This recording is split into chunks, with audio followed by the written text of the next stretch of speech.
출애굽기 27장 9절부터 19절까지 말씀을 본문으로 해서 성막의 뜰을 만들지니 성막의 뜰을 만들지니 성막의 뜰을 만들지니라는 제목으로 말씀을 나누도록 하겠습니다. 먼저 그림을 성막의 전경을 그림으로 먼저 보도록 하겠습니다.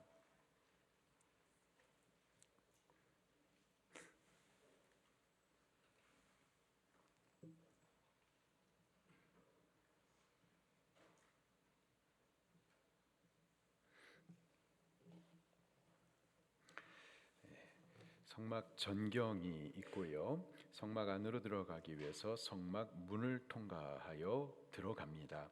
그러면은 먼저 보이는 것이 번제단이고요. 그 다음에는 물두멍이 있습니다. 그 다음에 성막 본체로 들어가는데 두 개의 방인데 첫 번째 방이 성소, the holy place, 거룩한 장소. 그곳에 들어가면 또 거룩한 기구들이 있는데 첫 번째 7가지로 된 금으로 만들어진 등대가 있습니다. 그리고 맞은편에는 떡상이 있어요. 그리고 정면에는 분향단이 있습니다. 그리고 두 번째 방으로 들어가게 되면은 두 번째 방을 지성소, 지극히 거룩한 장소. 그것이 지극히 거룩한 장소인 이유는 하나님의 임재가 나타나는 곳이기 때문이죠. 그 임재를 상징하는 것이 바로 증거궤, 언약궤, 법궤입니다. 이 성막에 세 개의 문이 있습니다. 먼저 성막들 안으로 들어가는 성막 문이 있고요. 그리고 성막 본체 안으로 들어가는 두 번째 휘장 문이 있습니다. 그리고 지성소 안으로 들어가는 문이 또 이렇게 있어요. 이 문은 예수님을 상징합니다. 예수님을 통하여서만 이 성막 안, 곧 하나님을 만나 주시는 곳, 또 구원의 세계 안으로 들어갈 수가 있고요. 근데 우리가 예수님을 믿고 구원의 세계 안에 들어가도 다 똑같지가 않고요. 성막 본체로 들어가는 더 구별된 장소로 들어가는 문이 또 있어요. 그 문도 바로 예수님이십니다. 예수님을 통하여서 계속해서 더 깊은 세계, 더 신령한 세계, 더 하나님과 가까운 친밀한 교제가 있는 세계로 계속해서 들어갈 수가 있는 겁니다. 우리는 예수님을 믿는 것뿐만 아니라 그때부터 시작해서 우리 구원이 점점점 자라나서 하나님 가까이 더 가까이 친밀히 나아갈 수 있게 되기를 예수 이름으로 축원합니다. 어린아이 수준으로 머물러 있어서는 안 돼요. 구원받고 갓난아기 그냥 그 수준에 머물러 있어서는 안 되고 점점 자라서 청년과 같이 힘있게 주를 위해서 싸우기도 하고 아비와 같이 하나님의 마음을 깨달아 알기도 하고 생명을 낳기도 하는 그렇게 점점 자라날 수 있는 구원으로 자라기도 하고 또 깊이 신령이 들어가기도 하는 우리 교회가 될 수 있기를 예수 이름으로 축원합니다. 또 그 번제단 우리 지난주 주일에는 번제단에 대해서 말씀을 또 나누었었습니다. 이 번제단은 하나님의 심판이 시행이 되는 장소입니다. 그래서 이 속죄 제물들이 피 흘려 죽고 또 조각조각 잘려 죽고 또 번제단 위에서 완전히 불살라 가지고 제가 되기까지 그렇게 하나님의 공의의 심판이 이루어지는 곳. 동시에 나를 대신해서 그 짐승들, 제물들이 하나님의 심판을 받아 죽음으로 그들이 죄값을 지불했기 때문에 내 죄는 사하여지는 제가 되기까지 짐승이 완전히 사라지듯 나의 죄도 완전히 사라지는 죄사함의 은혜가 있는 장소가 또 이 번제단이라고 우리가 같이 나눴습니다. 오늘 본문은요 성막을 둘러치고 있는 이 울타리에 대해서 말씀을 해주고 있습니다. 이 성막 울타리를 어떻게 만들어야 되는지 본문이 가르쳐주고 있습니다. 9절 말씀을 같이 읽을게요. 시작.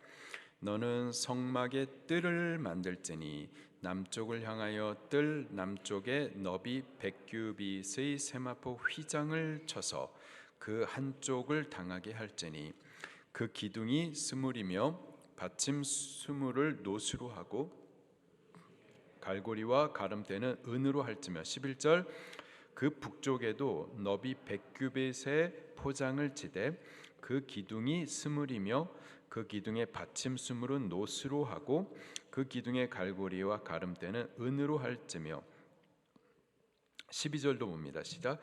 뜰의 옆 곧 서쪽에 너비 50규빗의 포장을 치되 그 기둥이 열이요 받침이 열이며 13절 동쪽을 향하여 뜰 동쪽의 너비도 50규빗이 될지며. 먼저 그림을 같이 한번 보도록 하겠습니다. 성막뜰을 만들라. 어떻게 만드느냐? 울타리를 쳐서 만드는 거예요. 그래서 울타리 남쪽입니다. 남쪽에 100규빗의 포장을 치라, 휘장을 치라, 흰 세마포 천으로 이렇게 울타리를 치라 말씀을 하십니다.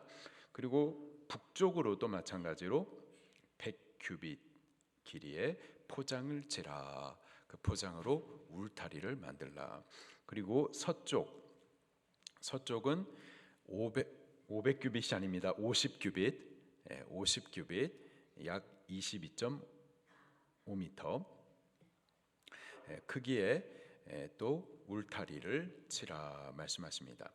그리고 동쪽은 성막 안으로 들어가는 입구가 있는 쪽입니다. 이 동쪽도 역시 500규빗이 아니라 50규빗, 22.5m 규빗으로 치라.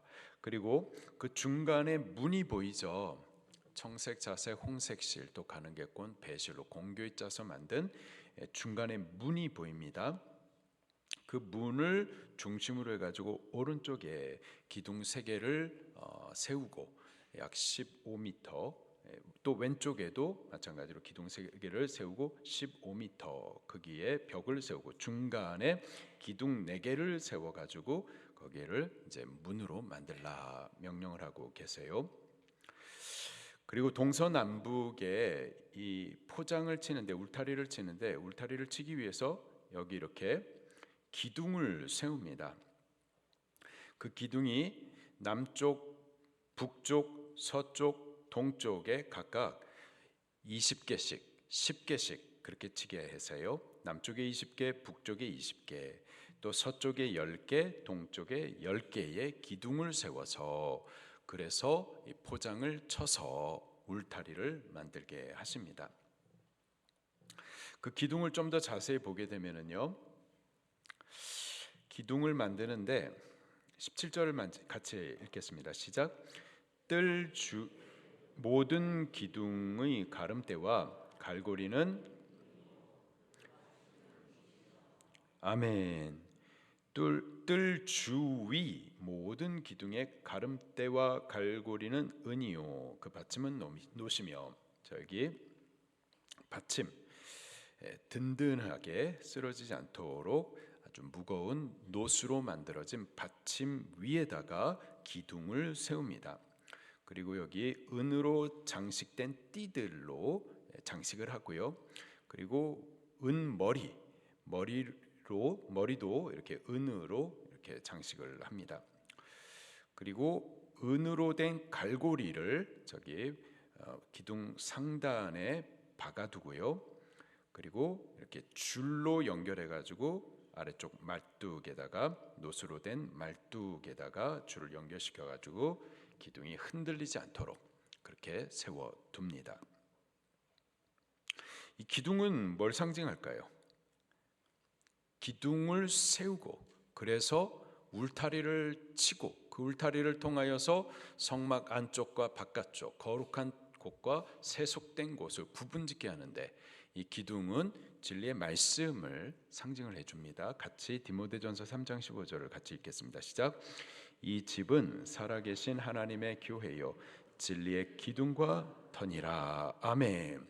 교회가 교회 될 수 있는 것, 교회가 하나님의 거룩한 곳으로 세상으로부터 구별될 수 있는 것, 성막 울타리를 침으로 거룩한 것과 세속된 것을 구별하기 위해서 세워진 이 기둥은 진리의 말씀을 상징합니다.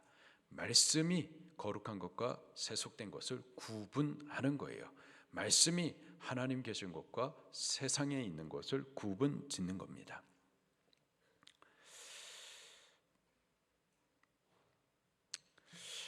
그 울타리를 치는데요, 동쪽 성막 문은 이렇게 울타리를 치는 그 포장을 만드는 재료가 청색, 자색, 홍색 그리고 흰 배실로 공교히 짜가지고 이렇게 만듭니다.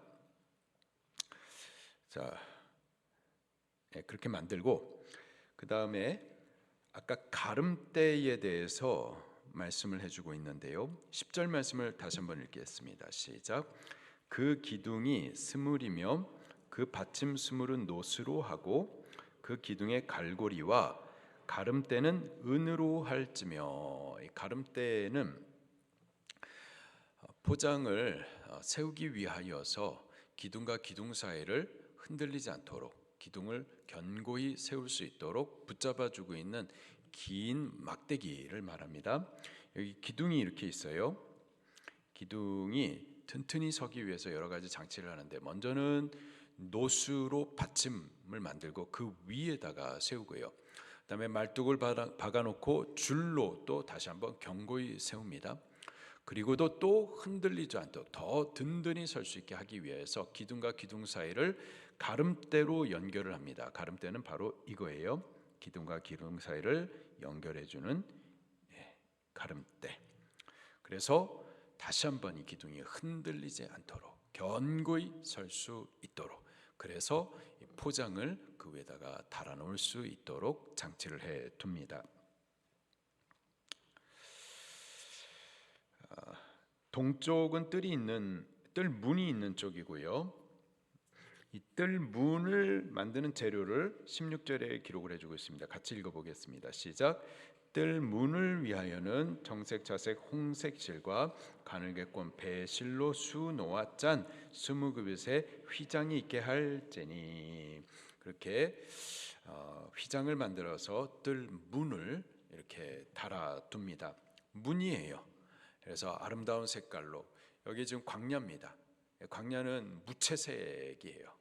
그 아무 색깔이 없는 곳에 정색, 자색, 홍색 또 흰 배실로 공교히 짜서 아름다운 색깔로, 화려한 색깔로, 영광스러운 색깔로 문을 딱 만들어 두는 거예요. 이 안에 신령한 것이 있다, 영광스러운 것이 있다, 아름다운 것이 있다, 아름다운 구원의 세계가 있는데 들어오라고 화려한 색깔로 그렇게 만들어 놓고 초청하는 의미가 있습니다. 이 문은 누구를 상징한다고 그랬죠? 예수 그리스도, 예수 그리스도를 통하여서 그 구원의 세계 안에 들어가는 겁니다. 그 구원의 세계 안으로 들어오라고 예수님을 상징해 주는 이 문이 화려한 색깔로 우리를 초청하고 있는 거죠. 이 문은 동쪽에 달려 있고요. 나머지 서쪽 그리고 남쪽, 북쪽 그 울타리 색은 다 흰색으로 쳐져 있습니다. 흰색으로 이렇게 쳐져 있어요.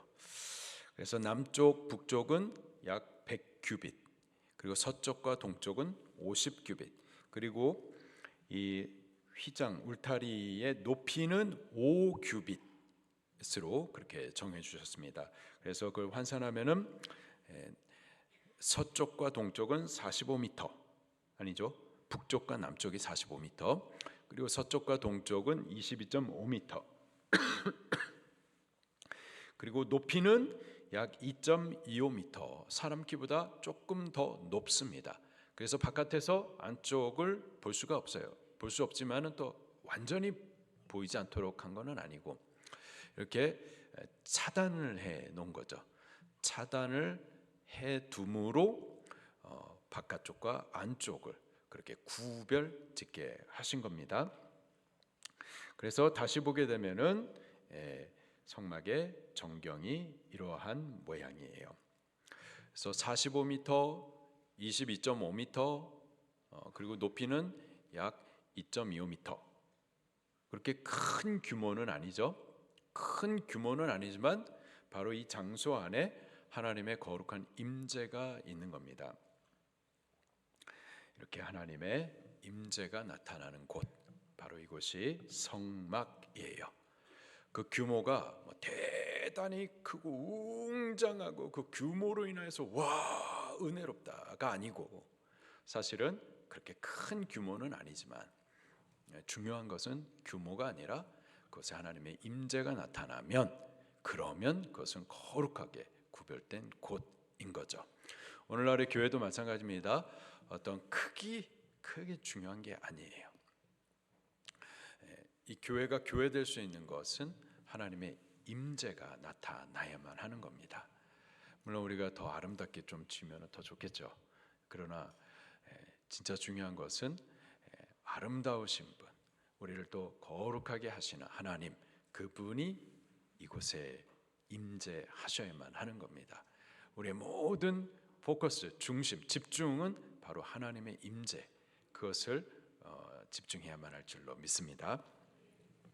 자, 그림은 여기까지 보도록 하겠습니다.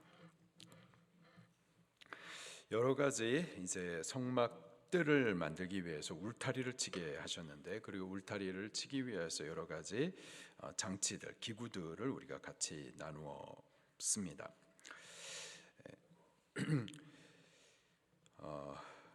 이 울타리를 치기 위해서 기둥을 세우라 말씀을 하시고요, 그 기둥을 놋 받침 위에다가 세우라 말씀하십니다. 우리가 놋 제단을 나눌 때에도 이 놋이 상징하는 바를 우리가 들었습니다. 이 놋은 하나님의 심판을 상징을 하죠. 놋 받침은 바로 하나님의 심판당하신 예수님을 상징해주고 있습니다. 예수님이 우리의 죄를 지고 하나님의 심판을 당하여 주신 거죠. 그 심판당하신 예수님이 우리의 든든한 반석이 되어 주시는 거고, 그래서 그 위에 우리가 설 수 있고, 우리의 신앙도 그 위에 세울 수가 있는 거고, 또 우리의 교회도 예수 그리스도께서 우리를 대신하여서 당하신 하나님의 심판 위에 우리 교회도 설 수 있는 줄 믿으시기를 바랍니다. 은혜가 은혜되기 위하여서, 우리가 은혜 위에 서기 위하여서 먼저 알아야 되는 것은 심판이 있다. 근데 그 심판을 예수님께서 대신 당하여 주셨다. 그가 우리를 대신하여서 하나님의 공의의 그 무서운 심판을 당하여 주셨기에 그 위에 우리가 은혜로 설 수 있다. 이 사실을 기억하셔야만 할 겁니다. 그 사실을 알아야 우리가 지금 서 있는 이 은혜가 값싼 은혜가 아니라 어떠한 희생과 하나님의 그 공의 심판을 통하여서 세워진 은혜인지를, 비싼 은혜인 줄을 우리가 깨달아 알 수가 있는 거죠. 그리고 그 놋받침 위에 세워진 기둥 머리 쪽에 보면은 은으로 된 갈고리가 있고, 또 은으로 된 장식띠들도 있고, 또 은으로 된 머리들이 있습니다. 은은 이스라엘 백성들이 하나님 앞에 그 속죄를 위하여서 바쳐드리는 속전이 바로 은입니다. 그래서 은은 속전으로 지불된 속죄의 의미가 있고요, 그 속죄함을 받은 성결함 또 거룩함을 상징하기도 합니다. 우리가 속죄함 받은 그것은 놋 받침이 상징하는 그리스도가 대신 하나님의 심판받은 결과로 주어진 은혜임을 기억해야만 할 줄로 믿습니다. 우리가 이 은과 같은 속죄의 은혜, 그리고 이 은과 같이 거룩함과 성결함을 받은 것, 그 거룩함으로 띠 장식을 지어주고 거룩함으로 은머리를 받을 수 있는 것, 이 모든 것들은 예수님께서 하나님의 공의의 심판을 받으신 그 사실 위에 서게 된 결과임을 우리 기억해야만 할 줄로 믿습니다. 그리고 이 기둥을 든든히 세우기 위해는 여러 가지 장치들이 있었는데요, 줄과 가름대가 있었습니다. 이 줄은 성령님의 우리를 붙들어 주시는 은혜를 상징하고, 가름대 역시 그런 의미가 있겠습니다. 그리고 기둥은 바로 울타리를 세우기 위하여서 선 것으로 하나님의 말씀을 상징해 줍니다. 교회가 교회로서 거룩하게 구별되어질 수가 있는 것, 우리가 성도로서 하나님 앞에 거룩하게 소속되어질 수 있는 것, 하나님의 말씀입니다.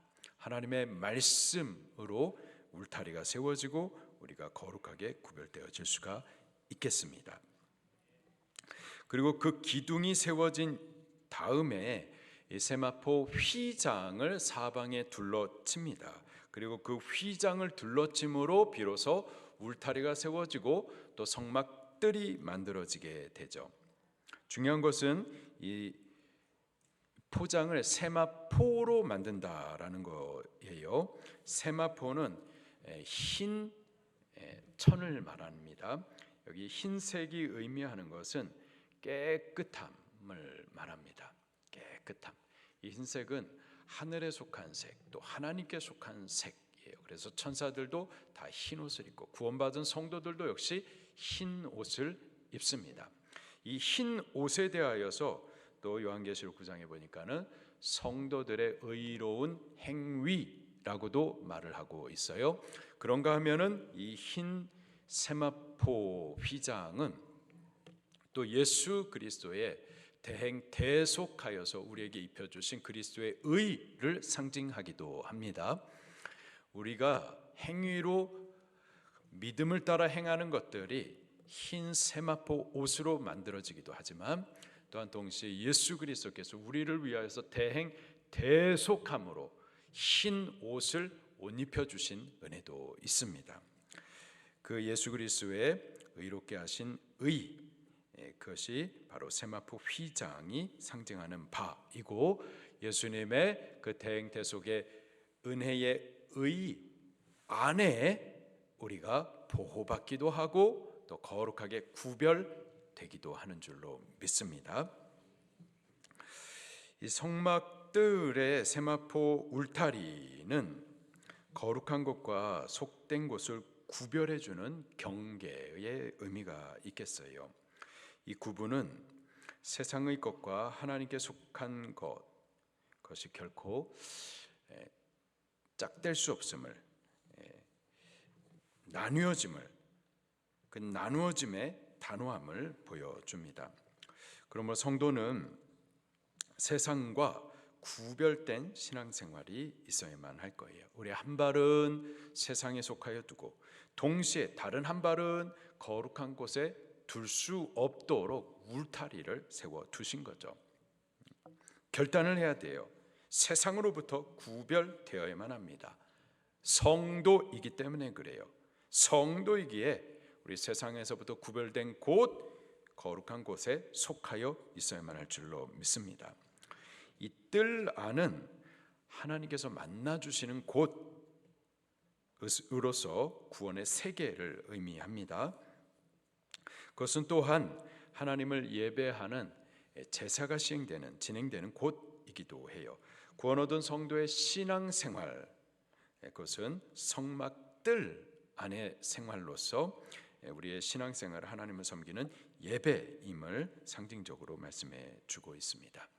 이 구원의 세계 안으로 들어오기 위해서 하나님께서 우리를 만나 주시는 그 구별된 거룩하게 구별된 곳 안으로 들어오기 위하여서는 사방이 막혀 있고요. 오직 동쪽에 위치해 둔 성막 문을 통하여서만 이 안에 들어올 수가 있습니다. 요한복음 14장 6절에 예수께서 이르시되 내가 곧 길이요 진리요 생명이니 나로 말미암지 않고는 아버지께로 올 자가 있다 없다? 없느니라. 예수님을 통하지 않고서는 하나님을 만나러 나올 수가 없습니다. 하나님께로 나아갈 길이 다른 곳은 막혀 있어요. 예수님을 통하지 않고서는 구원은 없습니다. 예수님 외에 다른 구원의 길, 구원의 이름은 없습니다. 오직 한 길, 오직 예수님을 통해서만, 그분을 믿는 믿음으로만 구원을 얻고 하나님 앞으로 나아갈 수가 있겠어요. 그 성막들의 세마포 울타리를 기준으로 해가지고 그 안과 또 바깥이 구별이 되죠. 안에 있는 자들 또 바깥에 있는 자들이 나뉘게 됩니다. 안에 있는 자와 바깥에 있는 자가 함께 하지 못해요. 연합이 있을 수가 없습니다. 함께 하기 위하여서는 문을 통하여 성막들 안으로 들어와야만 하는 거죠. 진리 안에서만 연합이 되는 거고요. 울타리 안에서만 하나가 될 수가 있는 겁니다. 울타리, 우리가 연합하기 위해서, 하나 되기 위해서 이 울타리를 좀 걷어버리자. 그러면은 연합이 될 수가 있죠. 그게 바로 혼합주의인 거예요. 진리를 양보하기까지 하나 되어서는 안 되는 겁니다. 울타리 안에서 하나가 되어야 하고 진리 안에서 연합을 이루어야만 하는 거죠. 그리고 진리 안에서는 우리가 서로 다름에 대해서 인정을 하고 포용을 해 주셔야만 하는 거예요. 예수님 안에서는 우리 연약함에 대하여서 좀 용납하고 설 수 있도록 서로 간에 도와주셔야만 하는 겁니다. 그러나 진리와 진리 아닌 것을 혼합해서는 안 되겠어요. 복음과 다른 복음을 섞어서는 안 되겠습니다. 하나님께서 거룩한 곳을 위하여 울타리를 치라 말씀을 하셨기에 진리의 말씀으로 울타리를 치고 그 진리 안에서는 연합을 하되, 그러나 울타리를 거두어 가지고 진리와 진리 아닌 것을 같이 연합을 해서는 안 되는 겁니다. 잘 따라오고 계시는 거죠?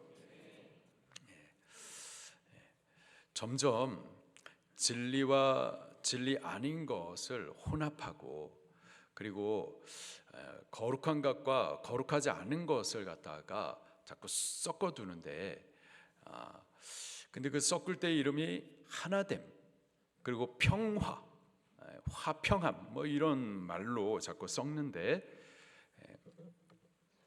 울타리를 걷어내고 화목한 것, 그것은 화목이 아닙니다. 그거는 타락인 거예요. 타락. 진리 안에서, 울타리 안에서 우리가 화목하고 또 하나 되어야만 하는 줄로 믿습니다. 두 번째로 이 울타리는 예배하는 성도들을 보호하는 장치로서의 또 의미가 있겠습니다. 이 세마포 휘장의 그 크기를 가르쳐 주시는데, 북쪽과 남쪽 각각 100m, 아니죠, 50m, 그리고 서쪽과 동쪽이 22.5m, 그리고 그 높이가 5규빗 2.25m입니다. 그래서 보통 사람의 키보다 조금 더 높아요. 그래서 이 성막 바깥에서, 외부에서 안을 들여다 볼 수 없습니다. 그렇다고 해가지고 아주 못 보도록 비밀스럽게 드려지는 예배가 있는 것은 아니죠. 외부인들이 안을 들여다보지 못하도록 함의 목적이 있기보다는 이 성막 안에서 예배하는 자들이 세상의 시선을 빼앗기지 않도록 오직 하나님 앞에만 집중하도록 세상의 것에 대해서 차단함의 목적이 있습니다. 다시요, 이 울타리가 사람 키보다 조금 더 높아요. 그래서 울타리 바깥에 있는 사람들이 안쪽을 보지 못합니다. 그러나 바깥에 있는 사람이 안쪽을 보지 못함의 목적으로 세워진 것보다도 울타리 안에서 하나님을 예배하는 사람들이 하나님을 예배함에 있어서 자꾸 세상에 우리의 시선을 빼앗기지 않도록 하기 위하여서 예배하는 자들을 예배에 집중할 수 있도록 보호해 주기 위하여서 그렇게 울타리를 쳐둔 것이라고 봐야만 하겠습니다. 예배함에 있어서 뭐 카페에서도 예배하고 식당에서도 예배하고, 카페와 식당이 사실 예배 장소는 아니잖아요. 그래서 아무나 다 들어오는데 그렇게 예배하지 않는 다른 사람들이 함께 있는 그곳에서 예배한다. 그렇게 예배함에 있어서 저는 아직까지 그 환경을 초월하기가 쉽지가 않아요. 예배에 집중하기가 어렵습니다. 우리 예배는 성공하셔야만 해요. 하나님 받지 아니하시는 예배는 그건 실패입니다. 모든 예배를 하나님께서 다 받으시는 것은 아니에요. 아벨의 제사 받으셨지만 같이 예배했는데 가인과 가인의 예배는 하나님 받지 않으셨어요. 그 예배는 실패예요. 우리 예배 성공해야만 합니다. 예배 성공하기 위해서는요, 주님께 집중할 수 있는 환경도 필요해요. 그래서 예배는 예배대로 좀 잘 드리고 그 다음에 카페를 가든 식당을 가든 그게 낫겠습니다. 그렇게 예배에 집중할 수 있는 환경이 중요합니다. 그것을 위하여서 하나님께서 성막 울타리를 치게 하시는 거죠. 바울이 1차, 2차, 3차 선교를 마치고 이제 예루살렘으로 향하여 가는 중에 드로아에 들릅니다. 거기서 성도들과 떡을 떼며 믿음의 교제를 이루고 또 예배 은혜를 나누어요. 바울이 그 다음 날에 이제 드로아를 떠나기 앞서서 성도들과 함께 하나님의 말씀을 강론하여 가르쳐 줍니다. 성도들이 바울을 통해서 선포되는 그 하나님의 말씀을 사모했었어요. 얼마나 사모하여 그 말씀 받는데 집중을 했던지 시작된 그 말씀의 강론이 밤중까지 계속 이어졌었던 거죠. 그들이 그 말씀을 받기 위하여서 한 자리에 모였었는데 그 자리가 3층이었습니다. 그렇게 말씀에 깊이 들어가고 있는 중에 유두고라고 하는 한 청년이 그 3층에서 그냥 떨어져서 죽죠. 한참 말씀에 깊은 은혜를 받고 말씀을 통해서 하나님 앞에 가까이 나아가다가 유두고가 떨어져 죽는 사건으로 인하여서 은혜가 확 끊어집니다. 뜨겁게 하나님과 교제했었는데 찬물이 확 끼얹어지고 성령님의 역사가 그 순간에 확 시들어버리게 된 거죠. 그 내용을 한번 같이 찾아보도록 할게요. 사도행전 20장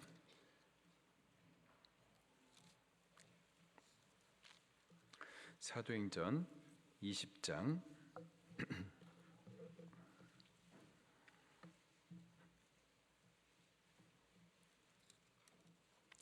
7절과 8절 9절 같이 보겠습니다. 시작.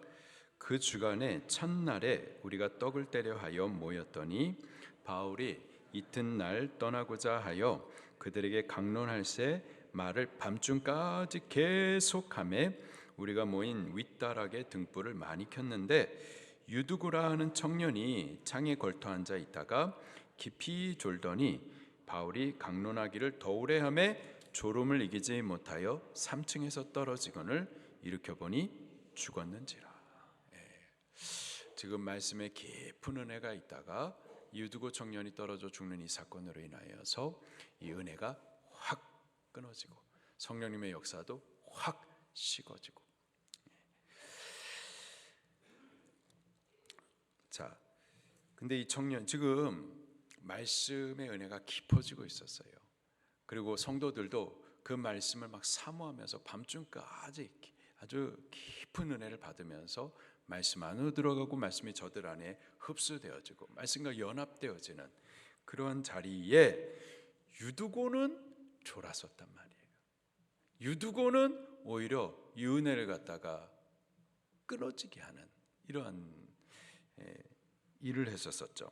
왜 그랬느냐 말이에요. 왜 이 말씀의 은혜를 받는 이 자리에 유두고는 말씀 받지 못하고 졸고 떨어져 죽게 되었느냐 이 말이에요. 9절 말씀을 다시 한번 보니까요. 유두고라 하는 청년이 어디에 걸터 앉아 있었어요? 창에 걸터 앉아 있었습니다. 창에 걸터 앉아 있었어요. 창은 세상이 열린 곳입니다. 지금 말씀을 향해서 다른 사람들은 다 집중하고 말씀을 향하여 눈을 열고 귀를 열고 마음을 열고 말씀에 집중하고 있는 그동안에 졸고 있었던 이 유두고는 세상을 향하여서 창이 열려 있었어요.